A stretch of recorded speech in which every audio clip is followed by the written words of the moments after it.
Operación Vacuna. Una tarea monumental sin precedentes, porque los desafíos que plantea son inmensos. Muchos países industrializados ya se han asegurado millones de dosis de vacunas para este año. Pero ¿qué hay de los países más pobres? La idea de protegernos nosotros primero y luego preocuparnos por los demás es egoísta, pero sobre todo es estúpida. No funciona. Esta pandemia no habrá terminado hasta que se haya erradicado en todo el mundo. ¿Cómo logramos contener la pandemia de coronavirus con las vacunas este año?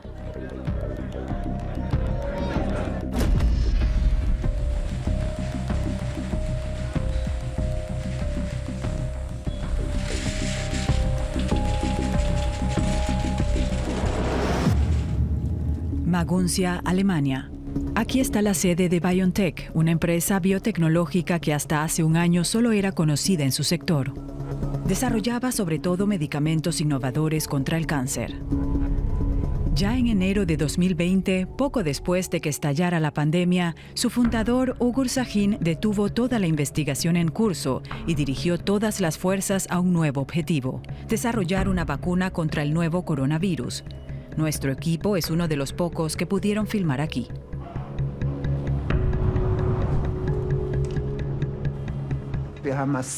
Definimos 3 objetivos: encontrar candidatos que den una respuesta inmune realmente fuerte, llevar a cabo estudios clínicos que demuestren su tolerabilidad y eficacia, y el tercero, proporcionar suficientes vacunas. Poco después de su aprobación en Europa y Estados Unidos, se trabaja sin descanso para producir cantidades aún mayores, porque todo el mundo quiere la vacuna con la novedosa tecnología del ARN mensajero. Esta contiene las instrucciones genéticas para que las células fabriquen una proteína del virus y nuestro cuerpo produzca anticuerpos. Para lograr la mayor rapidez posible, Sahin introdujo turnos de 7 días y consiguió que las autoridades reguladoras priorizaran la evaluación de las vacunas contra el coronavirus. Llamamos a nuestro proyecto Velocidad de la Luz y nos repetíamos una y otra vez que no teníamos tiempo que perder. Sin embargo, dejamos claro que no tomaríamos ningún atajo, que actuaríamos con rapidez pero sin saltarnos ningún paso. Para poder comenzar a producir la vacuna ya durante la fase de desarrollo, BioNTech colabora con el gigante farmacéutico estadounidense Pfizer y el productor chino Fosun. En circunstancias normales, primero se comprobaría si la vacuna es activa y la producción comenzaría después. Pero emprendimos ambas fases en paralelo. Es decir, establecimos colaboraciones que nos permiten fabricar la vacuna y proveerla en cualquier lugar del planeta.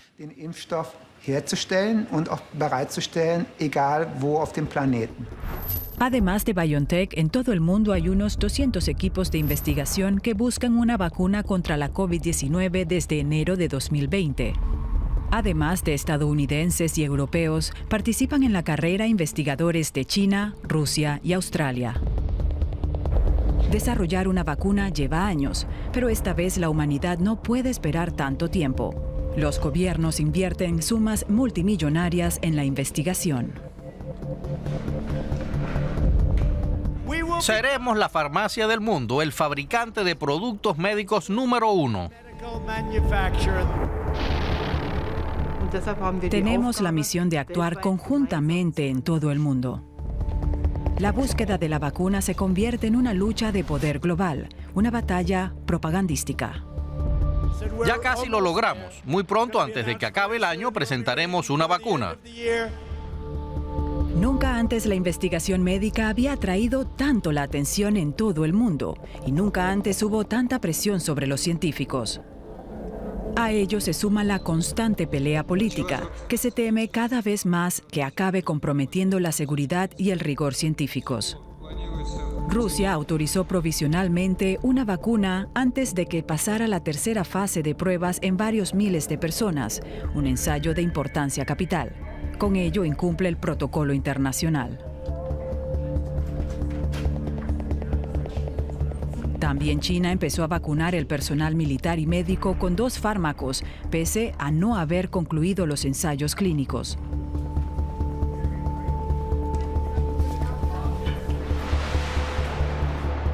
En Estados Unidos, el programa Warp Speed de Donald Trump proporciona a los fabricantes estadounidenses miles de millones de dólares para asegurarles el liderazgo. No hubo nada parecido en este país desde la bomba atómica. Al final, BioNTech y Pfizer encabezan la competición, al menos en Occidente.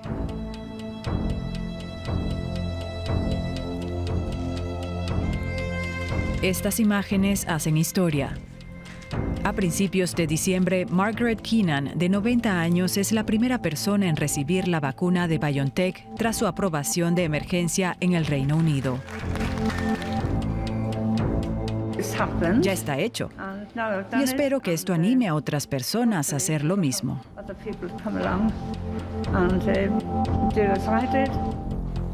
También las autoridades de Canadá y Estados Unidos dan luz verde a la vacuna.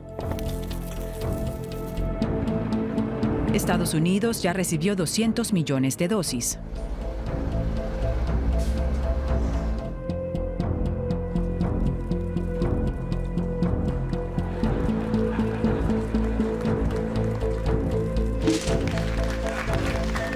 Poco antes de Navidad se autoriza una segunda vacuna en ese país, la de Moderna, también con tecnología de ARN mensajero.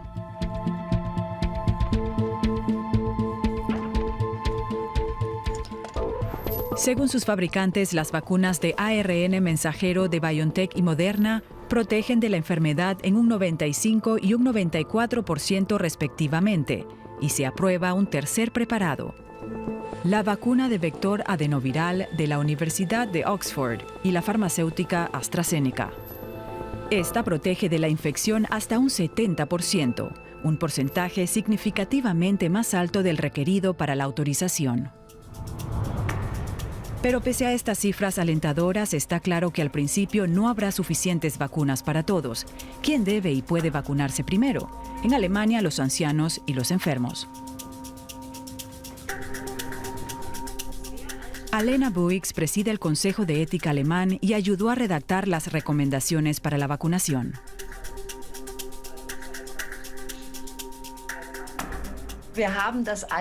No consideramos un factor prioritario la edad en sí. No estamos confrontando unas generaciones con otras. Simplemente, los datos muestran con claridad que la edad es el principal factor de riesgo.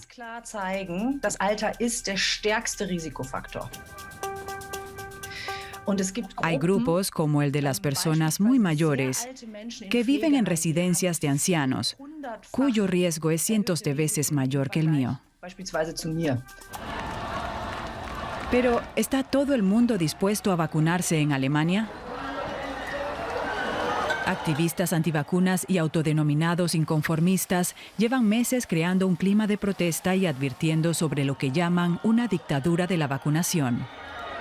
Según encuestas representativas, la disposición de los alemanes a vacunarse contra la COVID-19 bajó el año pasado. Si en abril estaba dispuesto a vacunarse el 70%, a finales de noviembre era solo el 57%. Sin embargo, los expertos advierten de que para lograr la inmunidad de grupo debería vacunarse del 60 a 70% de la población. En 2020 disminuyó la disposición a inocularse en muchos países desarrollados, incluido Estados Unidos. No sé si la vacuna es segura. No quisiera estar entre los voluntarios que las prueban. No me apetece mucho vacunarme, pero si es necesario lo haré. En Estados Unidos, en julio, el 66% se mostró favorable a vacunarse.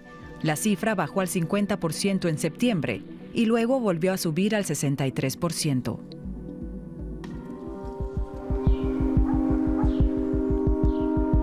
¿Cómo se puede inmunizar a la población mundial?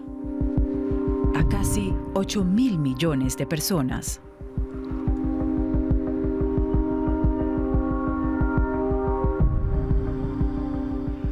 Para contener la pandemia, la vacunación debe ser posible y asequible para todos los países.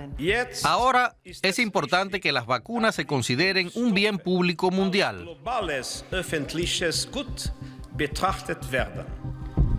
Solo con la vacuna de BioNTech no será suficiente. La pandemia no tiene en cuenta en qué países se ha vacunado a la población. Por eso es importante que logremos una inmunización en todos los países.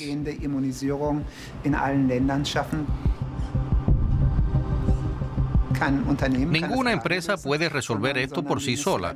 Debemos trabajar juntos y debemos apoyarnos mutuamente para ser capaces de proporcionar una vacuna lo más rápido posible. Una solución podría estar a 7.000 kilómetros de Maguncia. Pune, en la India. Esta ciudad de 3 millones de habitantes se encuentra en el estado indio de Maharashtra, 150 kilómetros al sureste de Bombay.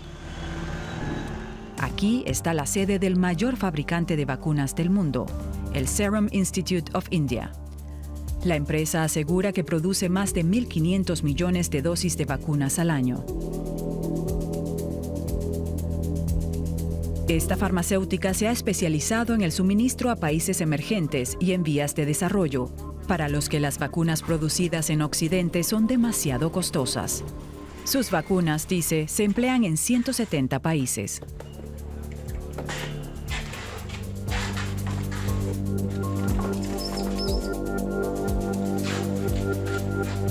Después de solicitarlo durante varios meses, en otoño nos permitieron filmar aquí y hablar con el director científico Umesh Shaligram. Nuestro instituto hace un gran esfuerzo por ayudar al mundo entero, abasteciéndolo de grandes cantidades de vacunas.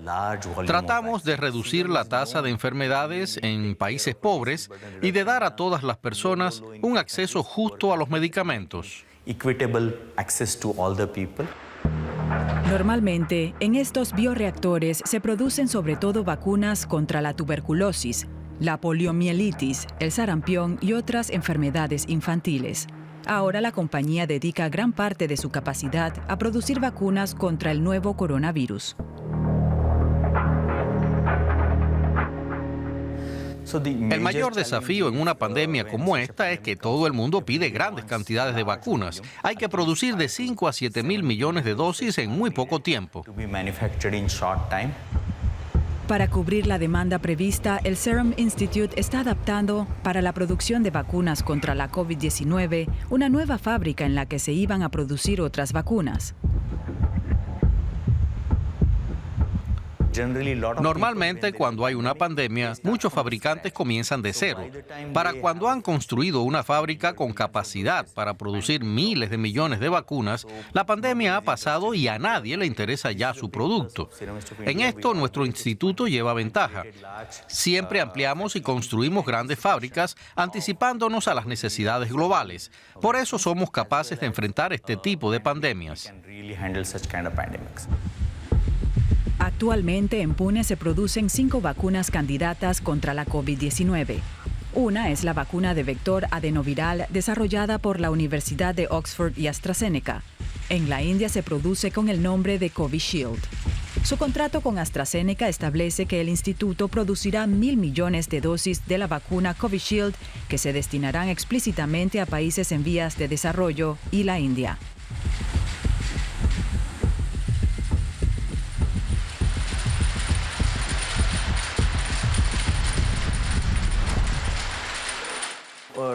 Hasta ahora hemos producido entre 25 y 30 millones de dosis de la vacuna de Oxford, bajo nuestro propio riesgo, y seguiremos produciendo al menos de 50 a 60 millones de dosis al mes. La vacuna de Oxford también recibió la aprobación de emergencia en la India, pero con la condición de que al menos durante los próximos meses, el Serum Institute la venda exclusivamente al gobierno indio. Este país ha conseguido vacunas gracias a su industria, pero ¿cuántas dosis recibirán otros países emergentes y en vías de desarrollo? Los fabricantes AstraZeneca, BioNTech Pfizer y Moderna aseguran que en conjunto pueden producir 5.300 millones de dosis en 2021. En teoría, eso alcanzaría para unos 3.000 millones de personas, más de un tercio de la población mundial.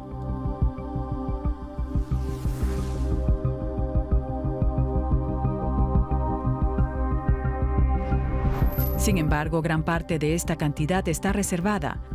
Los 27 estados de la Unión Europea y otros 4 países industrializados ya adquirieron la mitad del total. Estos países se han asegurado el suministro. Canadá, incluyendo pedidos posteriores, adquirió casi 9 dosis por habitante, seguido de Estados Unidos con algo más de 7, la Unión Europea con unas 5 y la India con casi 2. El problema es que los países que ya reservaron la mitad de todas las vacunas que se producirán en 2021 representan solo el 13% de la población mundial. Dicho sin rodeos, esto significa que para los países más pobres quedarán pocas dosis en los próximos meses.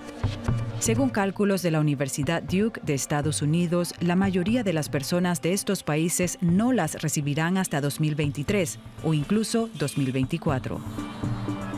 La periodista especializada en economía Ulrike Herrmann ve con escepticismo la actitud de los estados ricos en la crisis.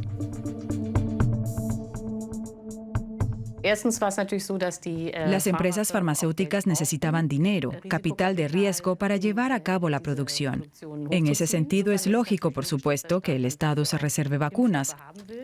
Pero también hay que decir, por duro que parezca, que ahí hay también un cierto nacionalismo. La economista india Hayati Ghosh advierte de las peligrosas consecuencias del nacionalismo de las vacunas. Por eso lo llamo apartheid de las vacunas. Los países ricos se aseguran que su población será la primera en acceder a las vacunas. Serán los primeros en recuperarse de la pandemia, no solo en lo sanitario, sino también en lo económico. Y los países pobres, que ya sufren unas condiciones sanitarias terribles, atravesarán otro año de devastación en la economía y en la salud. La inminente falta de abastecimiento de vacunas en el sur del planeta no es solo un problema ético. El virus no respeta las fronteras. La idea de protegernos nosotros primero y luego preocuparnos por los demás es egoísta, pero sobre todo es estúpida. No funciona.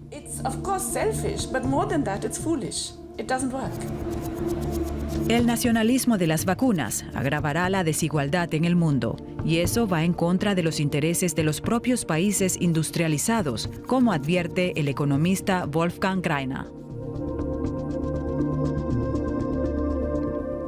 Es muy importante comprender que, además de los argumentos médicos y éticos, también hay muchos argumentos económicos para mirar más allá de nuestro propio mercado. Un virus como este no puede hacer más que perjudicar al capitalismo globalizado, porque toda la economía se basa en las cadenas de suministro mundiales y en la movilidad de las personas. No puede ser de nuestro interés que nuestros socios comerciales estén económicamente arruinados por la pandemia, tanto en los países a los que compramos materias primas como aquellos a los que les queremos vender nuestros productos. Ya en abril, la Organización Mundial de la Salud, la OMS, creó un instrumento para abordar este problema, el COVAX. Su objetivo es procurar un acceso equitativo y justo a las vacunas contra la COVID-19 en todo el mundo. Los países miembros aportan fondos a un depósito común, con el cual la OMS compra vacunas a bajo precio. Así, los estados ricos financian a los más pobres. Tenemos ya la cartera de vacunas más grande y dinámica del mundo. Esperamos que países que representan el 90% de la población mundial cooperen para conseguir los mejores precios, las mayores cantidades y el mejor momento posible para el lanzamiento mundial de estas vacunas.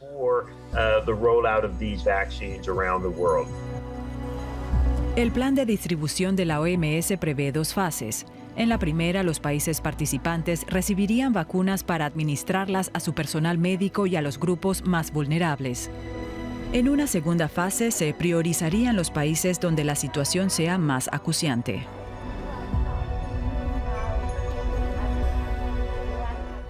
El primer desafío es simple, el dinero. Necesitamos $5.000 millones más para poder comprar las vacunas necesarias, sobre todo para los países de bajos ingresos. Y luego está la segunda ola de la pandemia que está afectando particularmente a los países industrializados del hemisferio norte. En consecuencia, sus gobiernos ejercerán mucha presión para disponer primero de las vacunas y retirar los compromisos para una distribución internacional justa. Los gobiernos podrían verse ante un difícil equilibrio. En la política convergen distintas racionalidades, la que se plantea cómo combatir la pandemia en todo el mundo y la lógica individualista que se pregunta qué esperan de mí los votantes. Cada vez se hace más evidente un problema fundamental de la iniciativa del COVAX. Su éxito depende en última instancia de la buena voluntad de los estados donantes, y estos pueden retirar su compromiso si les favorece políticamente en sus países. El COVAX tiene dos puntos débiles desde el principio. Algunos países importantes no participan y no se prohíbe a los estados firmar sus propios contratos con los fabricantes de vacunas. Esto no debería permitirse porque contradice del todo el espíritu del COVAX. Hay alternativas a este modelo de donación voluntaria. El pasado 15 de octubre, durante una cumbre de la Organización Mundial del Comercio en Ginebra, se discutió una petición de la India y Sudáfrica. Su objetivo era lograr que se suspendieran temporalmente algunas cláusulas del acuerdo sobre los ADPIC.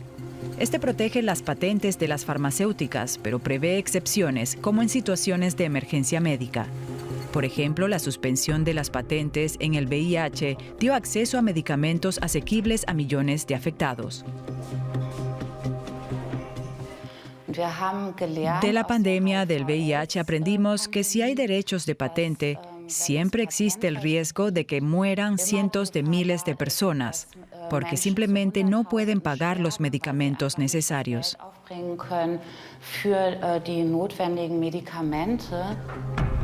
Sudáfrica y la India piden suspender los derechos de patente durante la pandemia para que los países más pobres puedan producir vacunas económicas.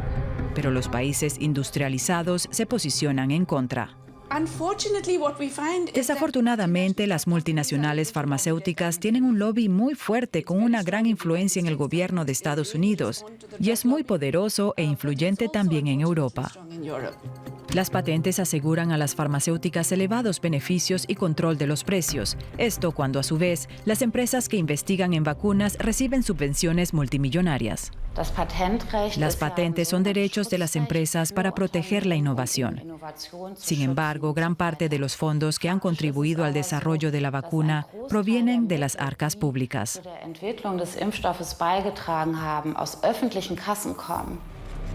Legalmente habría otras formas de lograrlo, como las licencias obligatorias que permiten utilizar las patentes contra la voluntad de sus propietarios o los fondos de patentes abiertos para vacunas y fármacos contra la COVID-19. Ambas posibilidades reciben poco apoyo ahora mismo.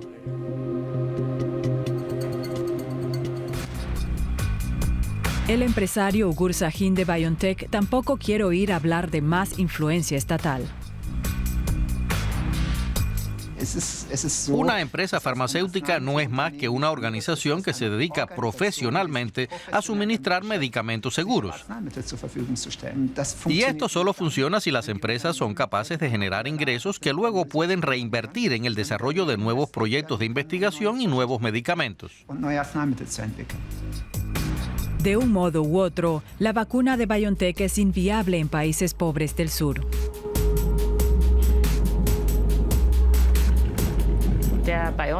El enfoque de BioNTech es extremadamente inteligente, pero también extremadamente complicado. Los países pobres no tienen infraestructura para almacenar y transportar medicamentos complicados. Se necesitan vacunas muy resistentes que sean eficaces aunque haga calor. Curiosamente, los países más pobres podrían recibir ayuda precisamente del país donde comenzó hace un año la pandemia, China. Empresas como Sinovac todavía no han concluido sus ensayos clínicos, pero han desarrollado vacunas que son fáciles de almacenar. China está desarrollando vacunas que son adecuadas para el sur global porque no necesitan una cadena de frío y ya está intentando crear una especie de ruta de la seda de la salud. Empresas y políticos chinos llevan meses moviéndose especialmente en África, también en América Latina y Oriente Medio. Es una perspectiva poco halagüeña para Occidente. A medio plazo habrá una especie de diplomacia de las vacunas en el mundo. Y la oferta china de vacunas tiene buena acogida. A finales de diciembre llegan a Marruecos y Egipto las primeras entregas de la vacuna de Sinopharm, aprobada ahora ya en China, un regalo de Emiratos Árabes Unidos.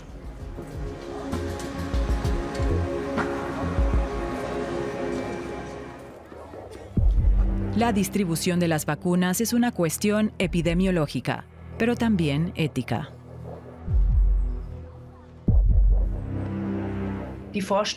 La idea de que muchos países ricos puedan inmunizar a su población hasta un año antes que los pobres viola los principios de solidaridad y justicia mundial. Por eso Alemania y Europa deben participar en iniciativas para garantizar que las vacunas se distribuyan por todo el mundo lo antes posible. El virus es una amenaza para todos. Por cínico que sea, esa es la llave que tienen los países más pobres para lograr la solidaridad de los países del norte. Probablemente a finales de 2021 el mundo dispondrá de muchas otras vacunas. ¿Nos servirán para controlar la pandemia o seguiremos sufriéndola?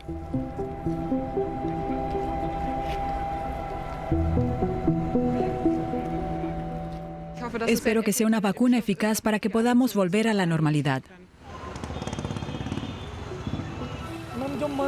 Seguro que la vacuna servirá. Nos ayudará a crear anticuerpos y a calmar el miedo.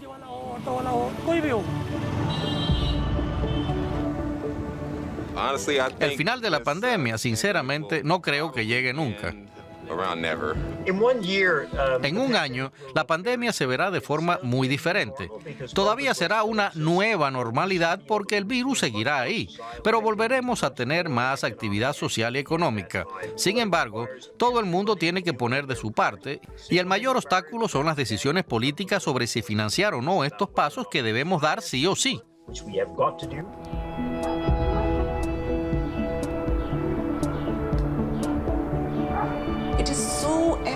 Es evidente que sin una cooperación mundial nunca resolveremos este problema.